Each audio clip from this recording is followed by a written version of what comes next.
नमस्कार साथियों, एक बार फिर से आपका अपने लक्की सर यूट्यूब चैनल पर हार्दिक स्वागत है, अभिनंदन है, वंदन है। और साथियों कैसे हो?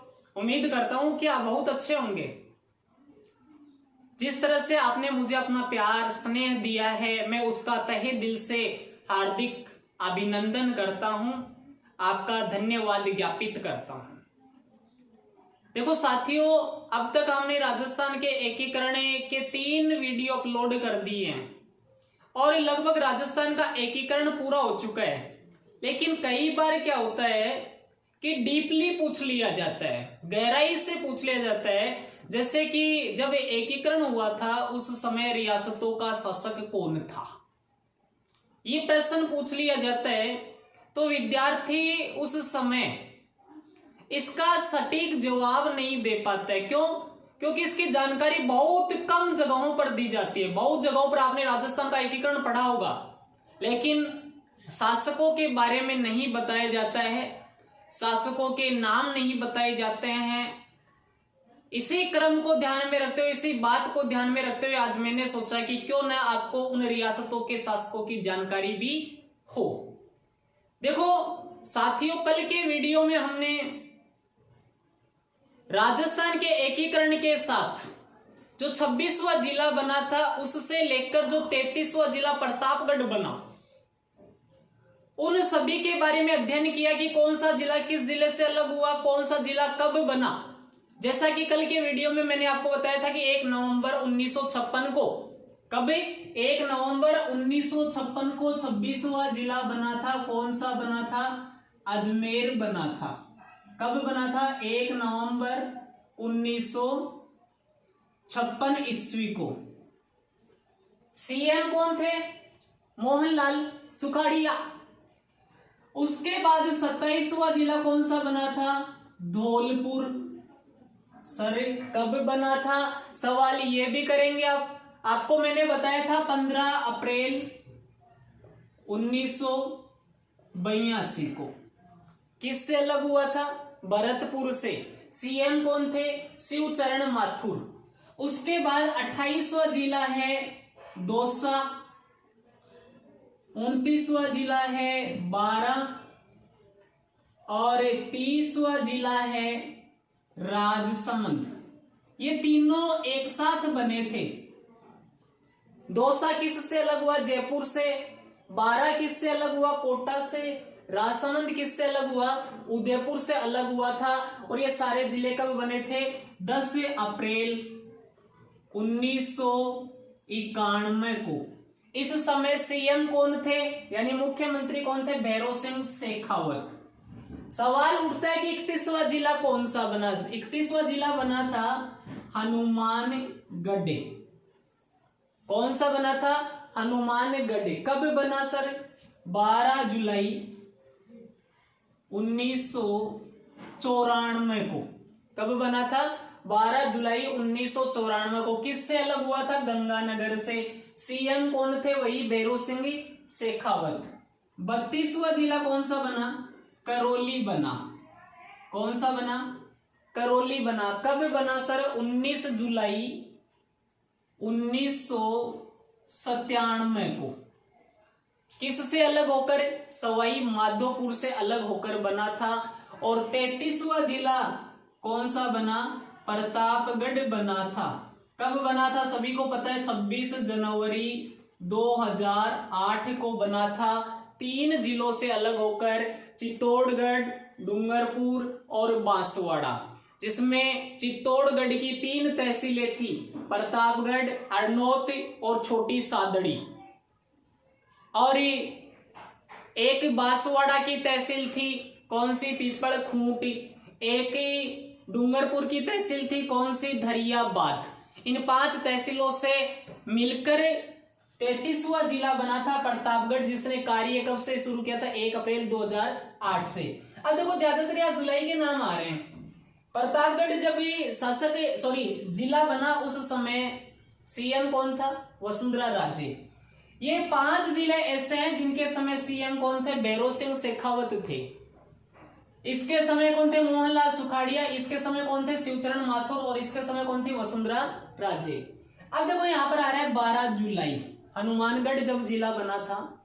तो कुछ दिवस भी जुलाई के याद रहे। 12 जुलाई को एक दिवस मनाया जाता है, कौन सा? मलाला यूसुफजई दिवस। कौन सा दिवस मनाया जाता है? मलाला यूसुफजई दिवस मनाया जाता है। कब मनाया जाता है? 12 जुलाई को। तो इससे एक दिन पहले 11 जुलाई को जनसंख्या दिवस मनाया जाता है। जनसंख्या दिवस मनाया जाता है। अब आपको पता है लोगों के कितने पैर होते हैं? 2। कितने पैर हैं यहाँ? 2। तो एक पैरों पर जब हम हो जाते हैं तो किसके पास जाते हैं? डॉक्टर के पास। यानी 1 जुलाई को क्या मनाया जाता है? डॉक्टर्स डे, चिकित्सक डे। 1 जुलाई को कौन सा दिवस मनाते हैं? Doctors day. 11 जुलाई को कौन सा मनाते हैं? जनसंख्या दिवस। 12 जुलाई को कौन सा मनाते हैं? मलाला यूसुफजई दिवस मनाते हैं। 26 जुलाई को कौन सा दिवस मनाते हैं सर? कई बार प्रश्न आ जाता है। 26 जुलाई को मनाते हैं कारगिल दिवस। कौन सा दिवस मनाते हैं? कारगिल दिवस मनाते हैं। तो 29 जुलाई को कौन सा दिवस मनाते हैं सर? 29 जुलाई को एक दिवस मनाया जाता है जिसका नाम है टाइगर्स डे। कौन सा? टाइगर्स डे, यानी टाइगर्स दिवस मनाया जाता है। अब इन जिलों को याद कैसे किया जाए, इसकी एक ट्रिक है। अजय, धौलपुरी, दोबारा हनुमान जी को प्रसाद ले बन गयो। अजय से क्या हो गया? अजमेर। कटे गयो? धौलपुर। कितनी बार? दोबारा। क्या को प्रसाद ले बन गयो? हनुमान जी को के ले बन गयो प्रसाद। तो देखो, अजय से अजमेर, धौलपुर से धौलपुर, दू से दौसा, बा से बारा, रा से रासमंद, हनुमान जी से हनुमानगढ़, को से करौली, प्रसाद से प्रतापगढ़। यानी अजय धौलपुर दोबारा हनुमान जी को प्रसाद ले बन गयो। क्यों? क्योंकि अजय को दौड़ो दौड़ो बांद्रो है, वो हनुमान जी को पक्को भगत है, इसलिए बिन भूख लगे। तो दूसरी ट्रिक आप भी याद रख सको थे। अजय को दौड़ो दौड़ो बांद्रो हनुमान जी को पक्को भगत है। अजय से अजमेर, दौड़ो दौड़ो से धौलपुरी, बांद्रो बा से बारा, दे से दोसा, रोसु रासमंद की को भगत है हनुमान जी को। हनुमान जी को कोसो करौली और भगत है, पक्को भगत है, ध्यान रखना है, पक्को सो प्रतापगढ़। ये तो जिलों को याद करने की ट्रिक हो गई। बात कर रहे थे हम किसकी? कि रियासतों के शासक कौन थे, ये पता होना चाहिए। इससे पहले हमें 2 चीजों की जानकारी और प्राप्त करेंगे। देखो, एक तो हमें ये पता होना चाहिए कि जब संपूर्ण भारत में रियासतों का एकीकरण हुआ, संपूर्ण भारत में रियासतों का एकीकरण हुआ, तो भारत में सर्वप्रथम विलय पत्र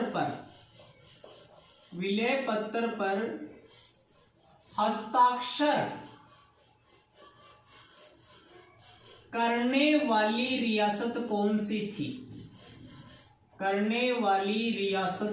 सी थी? बता सकते हो आप सभी? बीकानेर। कौन सी थी? बीकानेर। जहां का शासक कौन था? शार्दुल सिंह। किस शासक ने सर्वप्रथम विलय पत्र पर हस्ताक्षर किए थे? शार्दुल सिंह ने। अब बात करें हम राजस्थान की। राजस्थान में सर्वप्रथम विलय पत्र पर हस्ताक्षर करने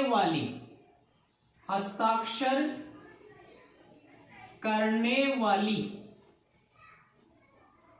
पहली रियासत कौन सी थी? कौन सी थी? अलवर। और अलवर का शासक कौन था? आप सभी को पता है, तेज सिंह। कौन था? तेज सिंह। अब सवाल ये उठता है कि अलवर के अलावा राजस्थान में सबसे अंत में विलय पत्र पर हस्ताक्षर करने वाली रियासत कौन सी थी? तब आपका जवाब क्या होना चाहिए? सिरोही। क्या होना चाहिए? सिरोही। यानी अंतिम रियासत, विलय पत्र पर हस्ताक्षर करने वाली अंतिम रियासत कौन सी थी? या आप ये भी कह सकते हो अंत में कौन सी रियासत विलीन हुई थी? तो जवाब क्या होगा? सिरोही। और उस समय सिरोही का शासक आप सभी को पता होना चाहिए कौन था? महाराव अभय सिंह। कौन था? महाराव अभय सिंह। इसके अलावा 4 रियासतें राजस्थान में ऐसी थी जो स्वतंत्र रहना चाहती थी। राजस्थान में 4 रियासतें स्वतंत्र रहना चाहती थी।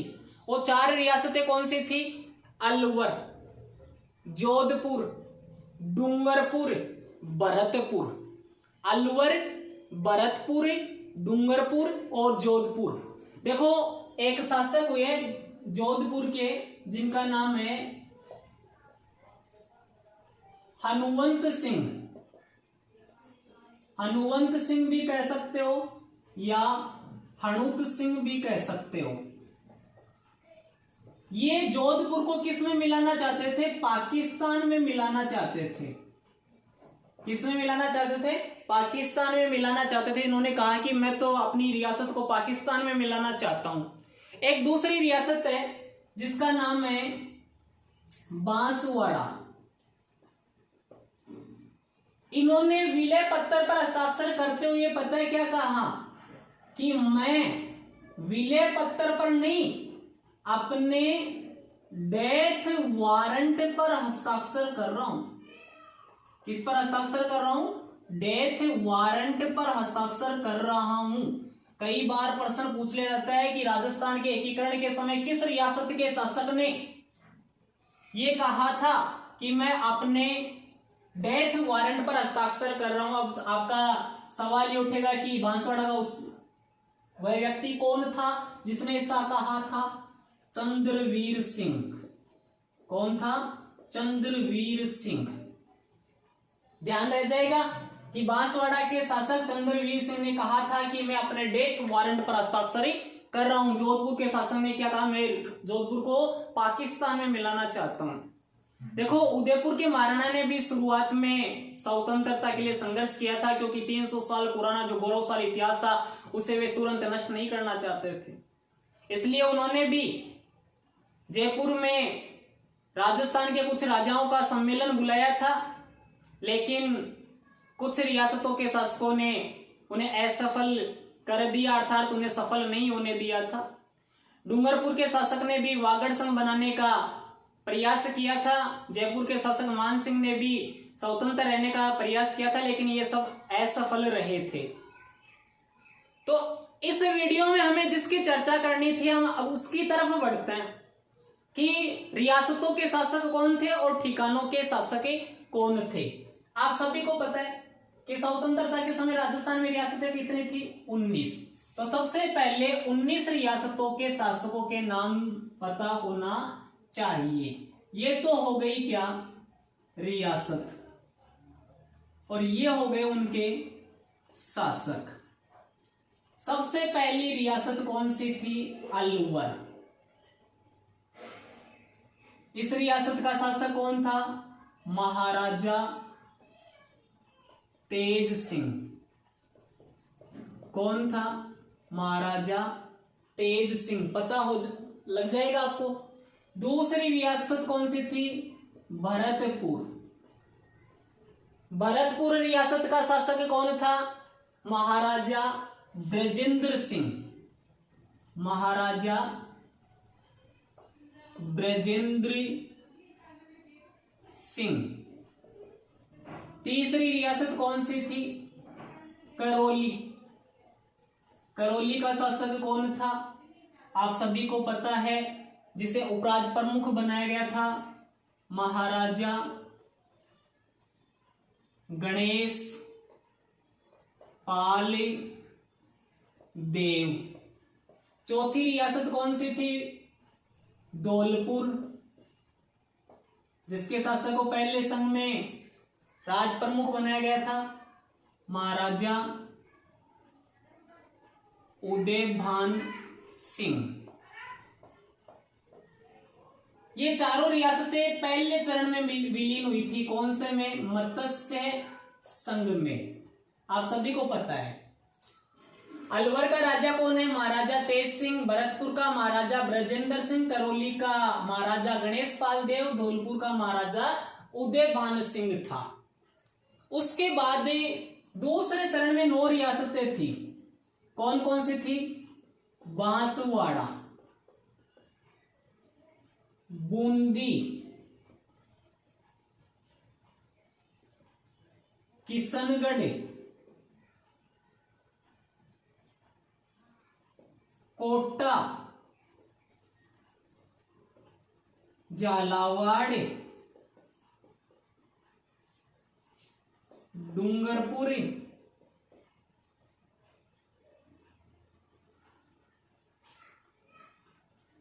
प्रतापगढ़,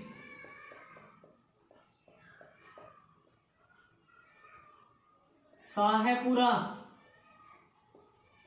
और टोंक। कौन कौन सी रियासतें थी? बांसवाड़ा, बूंदी, किशनगढ़, कोटा, झालावाड़, डूंगरपुर, प्रतापगढ़, शाहपुरा, टोंक। आपको ट्रिक भी बताई थी। बाबू कीको जाड़ू प्रेसाटो। अब आपको पता होना चाहिए कि बांसवाड़ा का शासक कौन था। अभी मैंने बताया था कि डेथ वारंट पर किसने हस्ताक्षर किए थे? बांसवाड़ा के शासक ने। और बांसवाड़ा का शासक कौन था? आप सभी को पता होना चाहिए। महारावल चंद्रवीर सिंह। महारावल चंद्रवीर सिंह। फिर क्या आ रहा है? बूंदी। बूंदी का शासक कौन था? महाराव बहादुर सिंह। महाराव बहादुर सिंह। फिर कौन सा है? किशनगढ़। किशनगढ़ का शासक कौन था? पता होना चाहिए आपको। महाराजा सुमेर सिंह। महाराजा सुमेर सिंह। फिर आपको पता होना चाहिए कि कोटा का शासक कौन था। आप सभी को पता है। कोटा का शासक था महाराव भीम सिंह। महाराव भीम सिंह। फिर आपको पता होना चाहिए कि झालावाड़ का शासक कौन था। झालावाड़ का शासक था महाराजा हरीश चंद्र बहादुर। कौन था? महाराजा हरीश चंद्र बहादुर। फिर डूंगरपुर की बात आती है। डूंगरपुर का शासक कौन था? आप सभी को पता होना चाहिए। महारावल लक्ष्मण सिंह। महारावल लक्ष्मण सिंह। फिर रियासत कौन सी है? प्रतापगढ़। प्रतापगढ़ का था महाराव अंबिका प्रताप सिंह। महाराव अंबिका प्रताप सिंह। ऐसे नहीं याद रहे तो प्रतापगढ़ से प्रताप सिंह। शाहपुरा का राजा सुदर्शन देव। राजा सुदर्शन देव। टोंक का कौन था? नवाब अजीज उदौला। कौन था? नवाब अजीज उदौला। 13 रियासतें हो गई।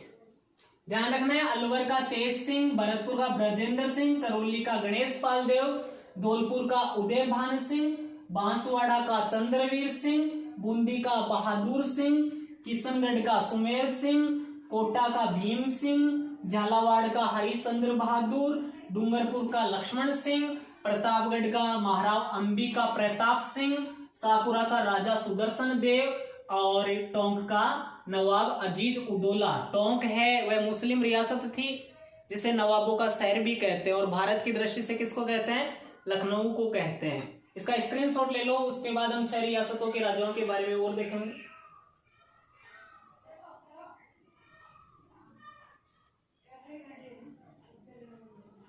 ले लिया होगा। चलो तो हम अगली रियासतों की चर्चा करते हैं। तो ध्यान में रह जाएगा सभी के। इससे बाहर क्वेश्चन नहीं जाएगा। अब देखो 14वीं रियासत कौन सी है? उदयपुर। कौन सी है? उदयपुर। आप सभी को पता है शासक कौन था? महाराणा भूपाल सिंह। कौन था? महाराणा भूपाल सिंह। फिर 4 रियासतें थी, जयपुर, जोधपुरी,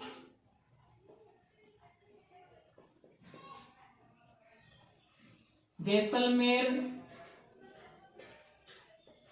और बीकानेर। जयपुर, जोधपुर, जैसलमेर और बीकानेर। आप सभी को पता है कि जयपुर का शासक कौन था? बता सकते हो? बता सकते हो? महाराजा मानसिंह। महाराजा मानसिंह द्वितीय, मानसिंह सेकंड, पता है ना आप सभी को। उसके बाद कौन सी है? जोधपुर। जोधपुर का शासक कौन था? महाराजा हनुवंत सिंह या हनुत सिंह। जोधपुर को कहां मिलाना चाहता था? पाकिस्तान में। फिर बात आती है किसकी? जैसलमेर की। महाराजा रघुनाथ सिंह। महाराजा रघुनाथ सिंह। उसके बाद बात किसकी आती है? बीकानेर की। बीकानेर का शासक आप सभी को पता है कौन था? महाराजा शार्दुल सिंह। महाराजा शार्दुल सिंह। उसके बाद 19वीं रियासत आप सभी को पता है सबसे अंत में मिलने वाली कौन सी थी? सिरोही। सिरोही का शासक कौन था? महाराजा अभय सिंह। महाराजा अभय सिंह। तो ध्यान रखेंगे, उदयपुर का शासक भूपाल सिंह, जयपुर का मान सिंह सेकंड, जोधपुर का हनुवंत सिंह, जैसलमेर का रघुनाथ सिंह, बीकानेर का शार्दुल सिंह, सिरोही का महाराजा अभय सिंह। अब आपको पता है कि 3 ठिकाने भी थे, उनके भी शासकों के नाम याद रहने चाहिए आपको। तो ठिकानों के बारे में मैंने आपको ट्रिक बताई थी, याद हो तो। नकुल, नैसे, निमराना, ये कहां था? अलवर में। तो इसका शासक कौन था सर? ये पता होना चाहिए, राव राजेंद्र सिंह। कौन था? राव राजेंद्र सिंह। उसके बाद दूसरा ठिकाना कौन सा था? कुशलगढ़। ठिकानों में सबसे बड़ा ठिकाना कौन सा था? कुशलगढ़। यहां का शासक कौन था? राव हरेंद्र सिंह।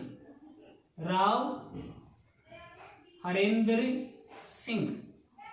उसके बाद तीसरा ठिकाना कौन सा था? लावा। सबसे छोटा ठिकाना था जहां का शासक कौन था? ठाकुर बसंती प्रदीप सिंह। ठाकुर बसंती प्रदीप सिंह। तो 3 ठिकाने थे। निमराना का शासक राव राजेंद्र, कुशलगढ़ का राव हरेंद्र सिंह, लावा का ठाकुर बसंती प्रदीप सिंह, ये शासक थे। तो ध्यान रहे कि आपको कहीं से भी इन शासकों के नाम पूछे जाए तो आप आसानी से इसके जवाब दे सकते हैं। मैं दावे के साथ कहता हूं, मैं आपको 100% गारंटी देता हूं कि अगर आपने राजस्थान के एकीकरण के 4 वीडियो एक बार देख लिए तो इसके बाहर से कोई क्वेश्चन नहीं आएगा। मैं इसकी 100% गारंटी देता हूं। इसी के साथ हमारा राजस्थान का एकीकरण है वह आज पूरा हुआ। उम्मीद करता हूं कि आपको यह वीडियो बहुत पसंद आया होगा। इसके बाद हम मेवाड़ के इतिहास की चर्चा करने वाले हैं, जिसमें मेवाड़ के सामान्य परिचय से लेकर मेवाड़ के सभी शासकों का विस्तृत वर्णन करेंगे, जानकारी प्राप्त करेंगे। तब तक के लिए जय हिंद, जय भारत।